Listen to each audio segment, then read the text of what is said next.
نەخۆشی شەکرە چییە و چەند زۆرمان هەیە؟ بەڵێ بەنای خدای گەورە میهرەبان زۆر سپاسان دەکەم سپاس بۆ دەرفەتە. نەخۆشی شەکرە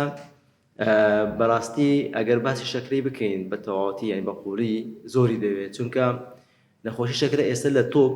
پسپۆری لەسەر دەخوێنرێ ینی ماستەر بۆرد بەس تەنها لە شەکرە دەخوێنرێ ئەنی نەخۆشیکی زۆر قوولە زۆر باوە ئەمە بە شێوەیەکی سادە ئینشاڵڵا باسی دەکەین. نەخۆشی شەکرە بریتیە لە کۆمەڵە نیشانەیەک کە پێکەوە ڕوو دەدەن کە باوترینیان بەرزبوونەوەی ڕێژەی شەکر لە ناو خوێن کە باوترین نیشانەکانی نەخۆشی شەکرە کە هەر لە ناوەکەشی دیارە بەرزبوونەوەی ڕێژەی شەکرە لە ناو خوێن ئەویش بەهۆی چی؟ بەهۆی ئەوەی یان ئەوەتە ئینسۆلینمان هەر نییە وەکو جۆری یەکەمی شەکرەکە باسی دەکەین ئینسۆلین هەر نییە یانش ئینسۆلین هەیە بەڵام ئینسۆلین وەکو پێویست ئیش ناکە مقاومە پێدەنی مقاومەی ئینسۆلین ئەنی کەسەکە قەڵەوە چاوری ورگی هەیە چاوری ناو پۆشی زیکی هەیە ئینسۆلین هەیە بەڵام ئینسۆلینەکە ئیشی خۆی ناکە بۆیە شەکر بەرز دەبێتەوە یانیش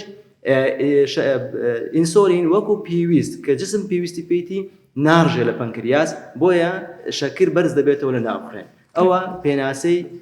نەخۆشی شەکرەیە. میهرەبانی دڵسۆزی و لێزانی